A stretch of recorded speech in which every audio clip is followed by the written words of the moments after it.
Les amis, on est à 6 journées de la fin et lequel sera sacré champion? 4 points d'écart entre les deux formations, le Barça et le Real. Et attention, car Hansi Flick a deux nouveaux problèmes. Le premier, la blessure de Lewandowski. Le deuxième, on le découvre ensemble dans cette nouvelle édition. C'est l'heure du débrief. Le Barça, 73 points. Le Real, 69 points. Regardez l'état de forme actuel sur les 5 dernières journées, soit sur 15 points possibles. 13 pour le Barça, 12 pour le Real Madrid. L'Atlético est en train de craquer à 10 points du FC Barcelone. Regardez ces deux datas que je vous montre là. À 3 reprises dans l'histoire de la Liga, le Barça, alors leader à 6 journées de la fin, a perdu le titre. Regardez, en 55-56, ils étaient à égalité de points.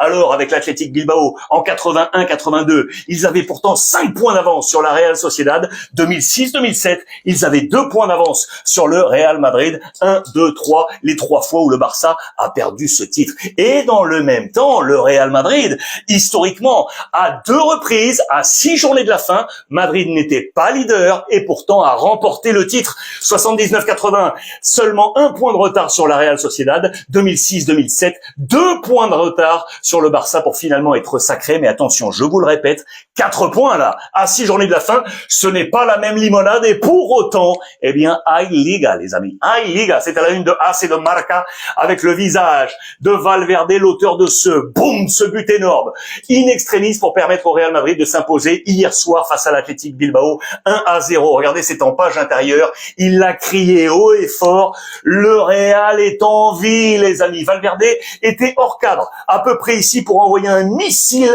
Vous le voyez dans le petit filet là-bas, opposé pour cette victoire 1-0. Il était là, Valverde. Regardez dans le 11 de départ de Carlo Ancelotti sur cette position de bricolage. Latéral droit comme déjà fait à quelques reprises cette saison. Pourquoi je vous montre ça? Parce que regardez de l'autre côté, c'est Camavinga, l'autre bricoleur, latéral gauche, 2 milieux de terrain dans l'obligation de jouer sur ces postes latéraux. Je vous montre ça pourquoi? Parce que Carlo Ancelotti, certes, a été critiquable et critiqué depuis ces dernières semaines, mais il faut peut-être regarder également la cellule sportive, la cellule de recrutement. Pourquoi le Real ne s'est pas davantage renforcé sur les dernières semaines de mercato? Ce sprint final, le Real est comme ça, ils n'en peuvent plus, et notamment avec cette élimination, vous le savez, il y a quelques jours, à Bernabeu, face à Arsenal en Ligue des Champions, et du coup, regardez la une de Marca, juste avant le match, face à Bilbao, on attendait le jugement de Bernabeu. Eh bien, le public n'a pas forcément sifflé ses joueurs, sauf Kylian Mbappé, les amis. Il était dans les tribunes, vous le savez, il était suspendu. Et lorsque cette image est apparue en vidéo sur l'écran géant du stade, eh bien, les sifflets sont descendus de l'antre madrilène pour viser l'international tricolore. Dans le même temps, regardez, Vinicius, lui, s'est montré fâché contre le public. Il a marqué dans ce match. Le but a été annulé et Vinicius n'a pas célébré le but comme un message lancé à l'afición du Real Madrid. Ça, c'était plutôt le visage négatif. Voyons le visage positif de ce Real, avec donc ce sourire. Modric avec Valverde, l'épique, le signe, l'ADN du Real Madrid pour permettre de rester en vie, et donc notamment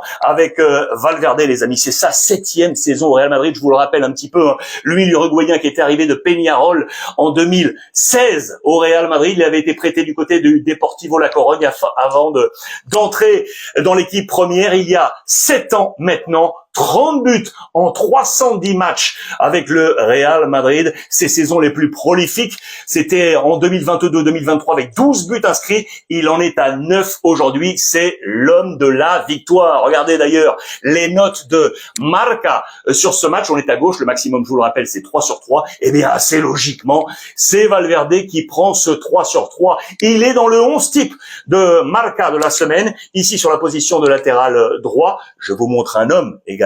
Regardez, c'est du côté du FC Barcelone, c'est le seul Catalan qui est dans ce 11 type, c'est Rafinha, les amis, ce qui nous amène à la performance du FC Barcelone pour une nouvelle remontada, la super remontada 4-3 face au Celta Vigo, les amis, alors que le Celta a mené jusqu'à quelques minutes de la fin, et Rafinha a inscrit un super doublé, plus une passe décisive. Regardez la Hansi Flick qui l'enlace, parce que ça a été vraiment difficile pour le FC Barcelone, qui veut croire encore au triplé. La Liga, La Copa del Rey, finale face au Real Madrid, et la Ligue des Champions, bien évidemment, avec la demi-finale à venir face à l'Inter. Regardez, remontada que apunta a título. C'est très certainement la victoire, selon moi, hein, qui pourrait amener le titre au FC Barcelone. Regardez les notes, d'ailleurs, dans le quotidien espagnol. Elles sont plutôt bonnes. Il y a pourtant quelques zéros hein, pour Gérard Martin ici, ou encore pour De Jong. Rafinha prend un 2 sur 3. Je pense, moi, que je lui aurais mis le 3, hein, parce que très sincèrement, avec ce doublé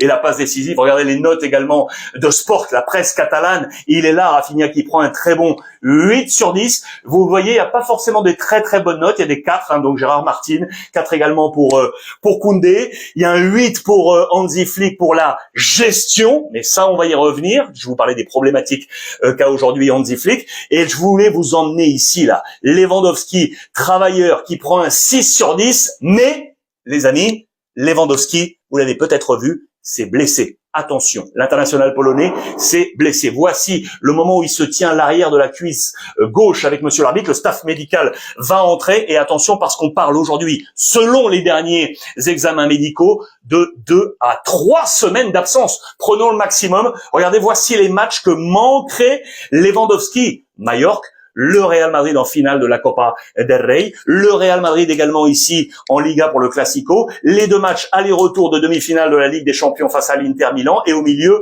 Valladolid. Ça, ce serait le maximum sur 3 semaines. Espérons pour les Catalans que Lewandowski revienne au plus vite. Ce qui est sûr, c'est que sans lui, Hansi Flick a des solutions, les amis. Hay vida sin Lewandowski. Il y a de la vie sans lui. Et notamment, vous le savez, avec Ferran Torres, qui a disputé des matchs lorsque Lewandowski était préservé par Hansi Flick. Regardez ce potentiel offensif dont dispose le coach allemand.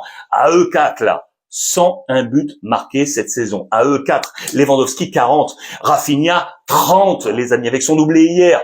Regardez Ferran, il est ici avec 17 buts et Lamine Yamal, 14 buts inscrits. C'est avec eux et notamment avec Rafinha en pleine forme que Hansi Flick peut trouver la solution, ce qui ouvrirait également une place dans le 11 de départ, d'après moi, à Dani Olmo. C'est vraiment une affaire à suivre. La deuxième problématique d'Hansi Flick, c'est par là que je voulais terminer, les amis, pour avoir votre avis. Attention, attention parce que plusieurs joueurs du FC Barcelone ne sont pas contents en ce moment de leur temps de jeu. C'est assez logique. Je vous ai mis cette photo là. C'est à la fin du match. C'est Hector Fort, le jeune joueur du Barça qui a envie de jouer, les amis. Aujourd'hui, Hector Fort, 14 minutes seulement sur les 8 derniers matchs de championnat. 14 minutes seulement. Vous le voyez ici. Il ne veut pas accepter l'accolade d'Hansi Flick. Il préfère rentrer au vestiaire. Et puis ici au milieu, vous avez peut-être vu cette image. C'est Ansu Fati, les amis, qui a fait la préparation pour éventuellement entrer en jeu. Il s'est échauffé. Hansi Flick a choisi de le laisser sur le banc. Il a lancé un gros coup de pied dans la glacière, est allé s'asseoir. Gros mécontentement pour lui. Ça fait 5 mois qu'Hansi Flick, qu'Ansu Fati, n'a pas disputé de match dans la Liga. Seulement 181 minutes de jeu cette saison. Il veut jouer. Hector Fort, Ansu Fati, mais ils ne sont pas les seuls. On parle également de Fermín et de Ferran Torres qui aimeraient jouer davantage. Ces 4 joueurs pourraient-ils poser des problèmes à Hansi Flick? J'aimerais vraiment avoir votre avis sur la gestion de groupe du coach allemand. Et dites-moi qui va être sacré champion. Bien évidemment, le Real ou le FC Barcelone. On est à 6 journées de la fin, les amis. Bon lundi de Pâques. Je vous embrasse et profitez des vôtres.